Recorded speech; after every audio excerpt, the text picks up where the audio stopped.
Ladies and gentlemen, boys and girls, welcome to another session of podcast. I wish and I'm sure you will enjoy listening to the broadcast.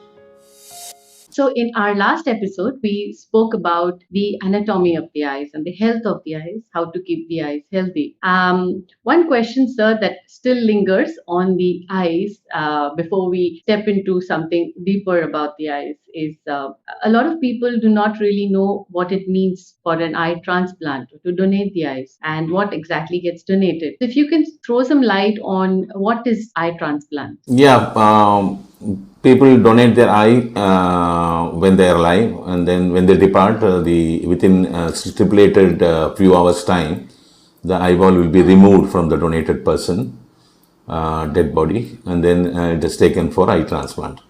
Many people think the whole eye will be transplanted. No, only the cornea. So they use a circular knife, cut the cornea, and make the corneal transplant to another person who's live. This is called keratoplasty. It's in short form, it's called PK. So they cut open, you have a lot of cornea connected diseases like keratoconus and discoloration of cornea and all that, where the light signals cannot go in. So they cut open the faulty cornea from the person, and the donated eye cornea is taken. Rest of the eyeball is waste, they will throw it off. So they place it there and put butterfly switches and fix it. This is what is eye transplant. Not the full eye. Full eye cannot be transplanted. Only the corneal transplant, which is called keratoplasty, is eye transplant. Over to you. Thank you, sir. So, sir, now we'd like to ask you more about the spiritual significance of the eye. So, there is so much conversation in our old literature, in our religious books, and I don't mean just one religion, every religion, whether you take the Gita, the Bible, the Quran, everywhere there's a huge reference and significance of the eyes. In our everyday lives also, we talk about, a bad eye or a good eye or casting eyes. There's so much reference all over in our everyday life and in our scriptures too. So what is the significance of eyes in our traditional Indian culture? First of all, what I would like to say is one thing that how best one can understand the so-called spiritualism is a very controversial thing. So today's spiritualism has become a saleable commodity.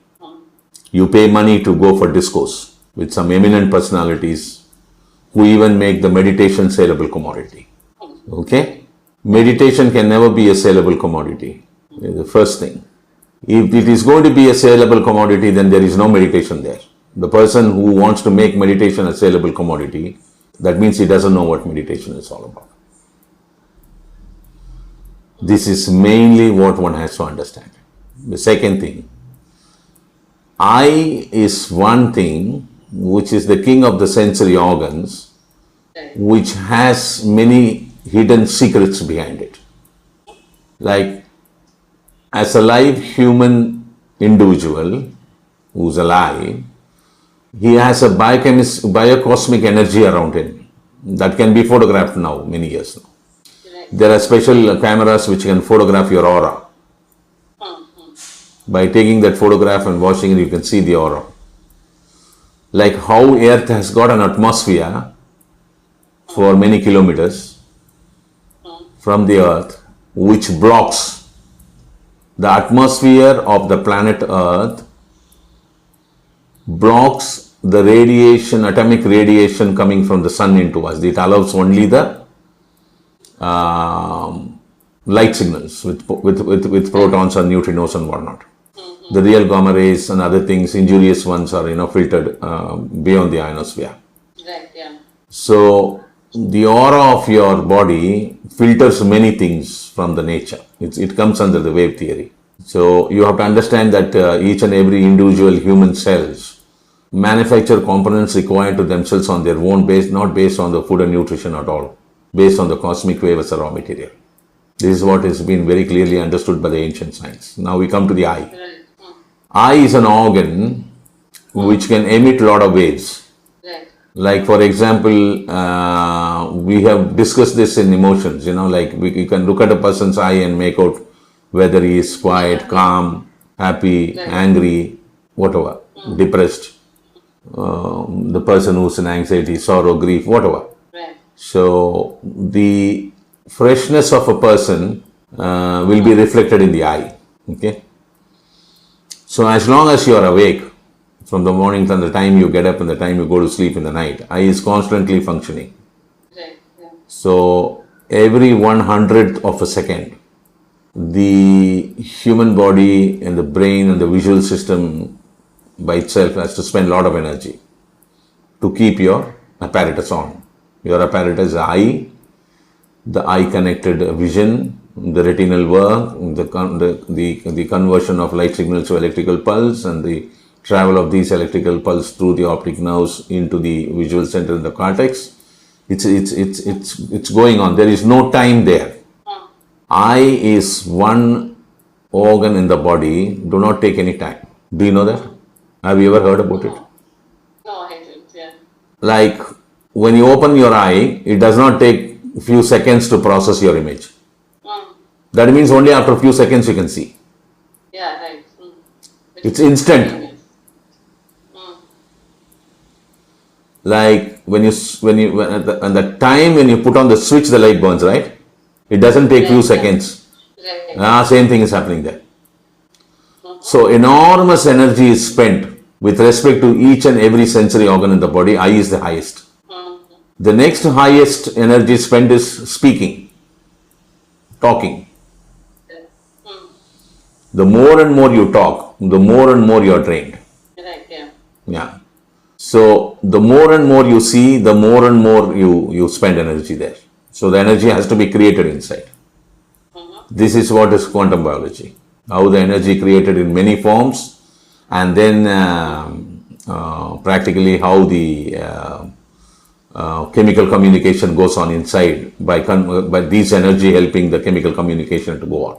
So spiritualism and the eye is not allowed to work. It's shut down. Okay. To conserve energy. Yes, because I don't need to see. Right. If you want to really understand what is spiritualism, is to go beyond likes and dislikes. There's a space between the like and the dislike to stay there.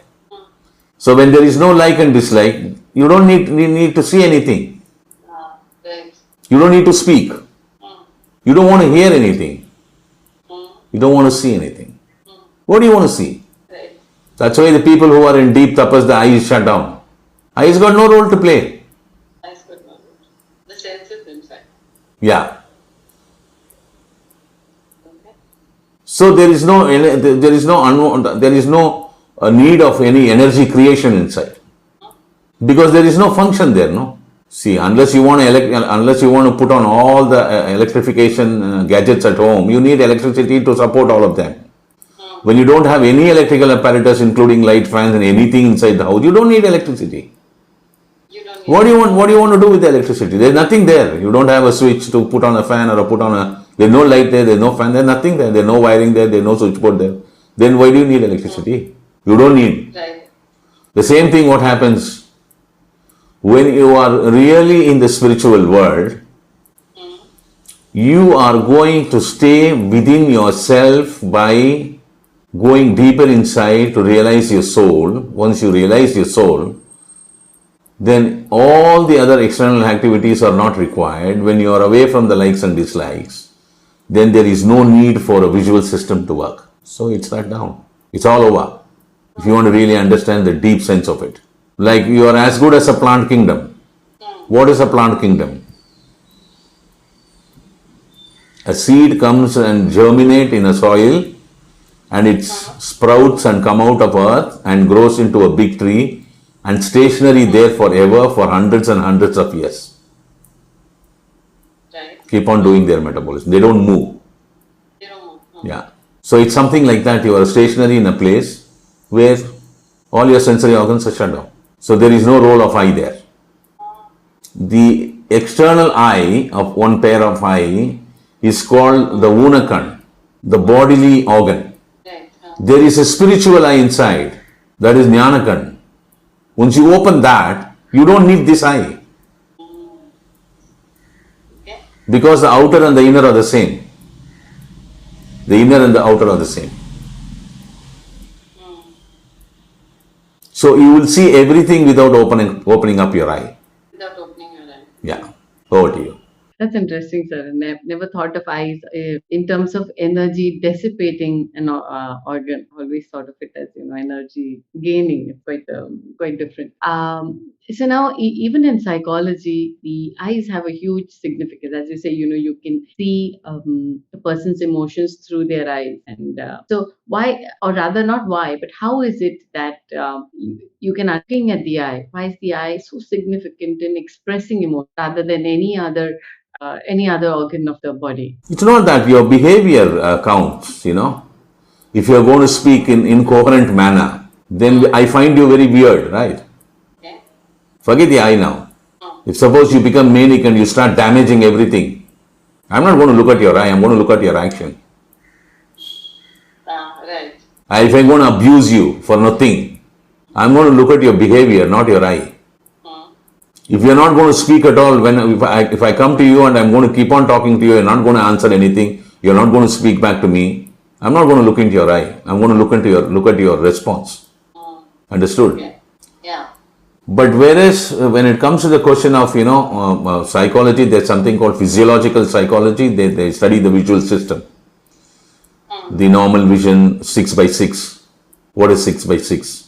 Snellen chart. What you go to the ophthalmologist, ask you to read some letters of various sizes from a distance.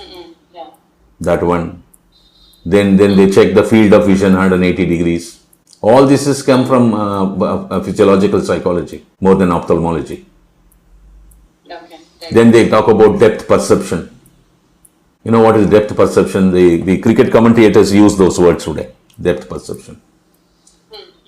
When you go for a rash shot and it takes a nick and it flies very high in the sky, in speed in which it's coming down, the fielder has to take the catch. He has to be really perfect in judging.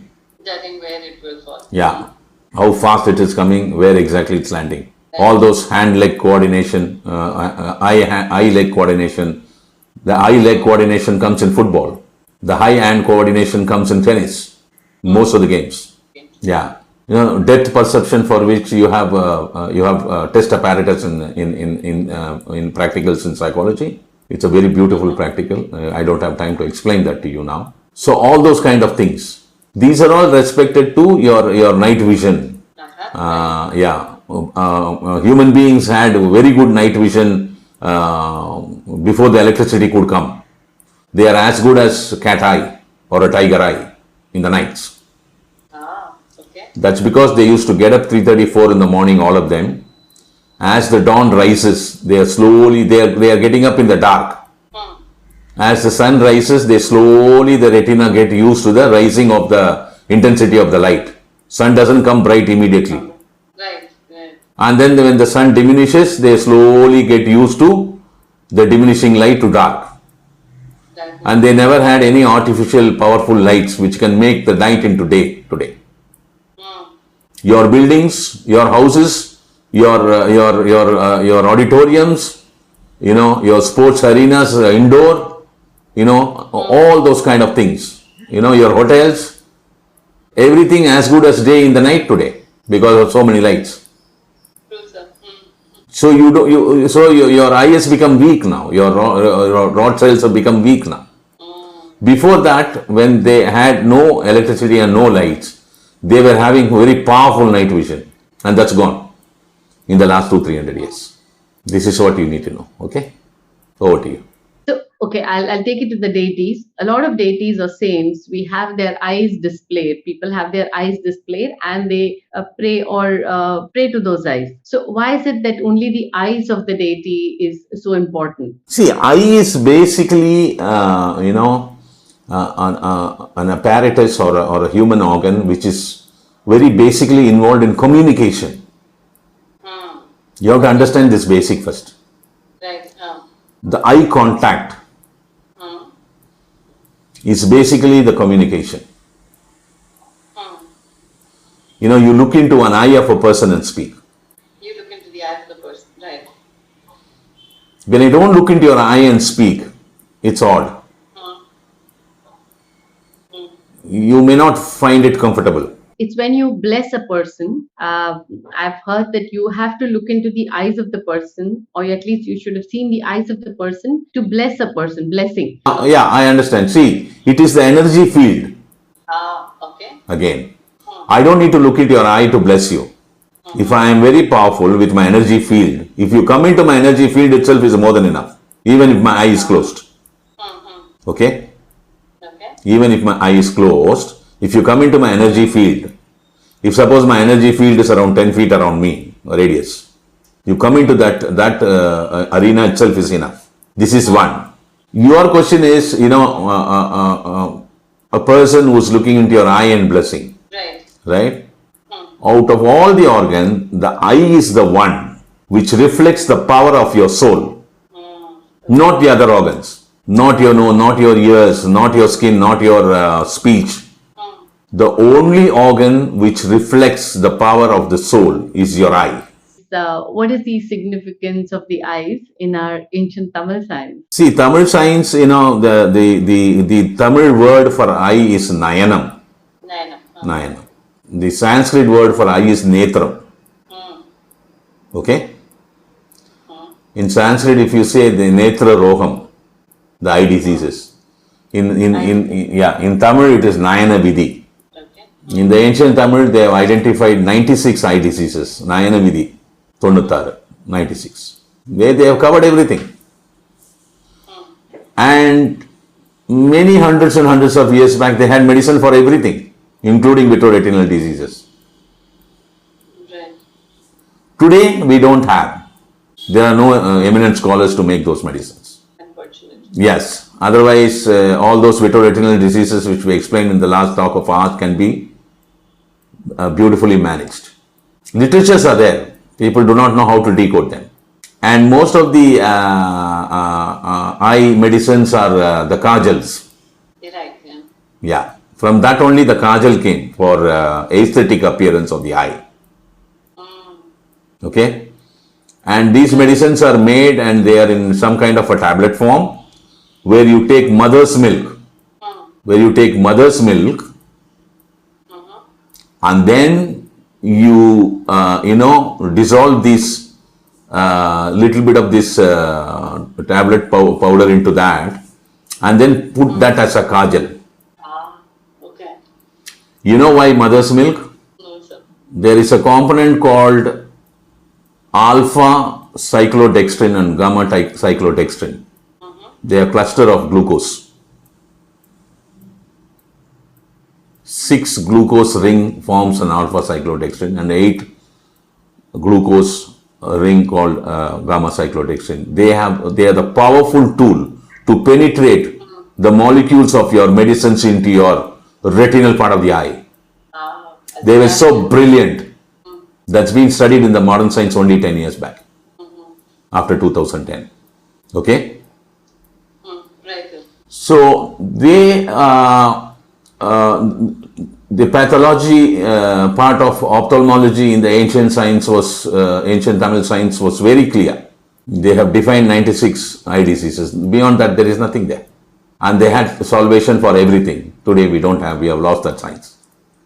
And most of the traditional science people just turn a blind eye towards the ophthalmic side of Siddha or Ayurvedic medicine. They don't have anything. They literally don't have anything because they're very scared. Why are you scared, Eye is one organ you cannot play with. In the human body, the most friendliest organ is heart. So the modern science play around with that. Whatever nonsense you do to the heart, it will get itself repaired by itself. Right, yeah. So a lot of surgery goes on. You cannot play around with the eye. Other than PK keratoplasty, you cannot do a damn with the eye. That's it. You are clueless. You have no idea what exactly that quantum biology goes on there. Once the eye is ended and the optical nerve going inside the brain, which travel right through the brain to the back part of the cortex, they have no clue in which track the electrical pulses are traveling till today. They have no clue. And in modern science, eye is again ophthalmology is one division. In that there are many divisions. arbitrary experts, cornea experts, optometricians, retinal experts. They divided ophthalmology into many, many divisions. A retinal expert will not be able to do anything to the corneal side of it. So the last part of that, what you need to know is the ancient medical practitioners, they don't touch you also. That is the highest form of diagnosis. They look at your eye. Look at the eye, right? And then the white portion gets colored. Your white portion is not pure white. Sometimes bluish, greenish, yellowish, whatever. From that, they will find out what is your problem. By just looking a split second of your eye, they will know what you are suffering from. That is one of the highest diagnosis. The next highest diagnosis is looking at your nails. Thank you very much for spending your quality time. Thank you very much for your attention. I wish you enjoyed this session. See you later.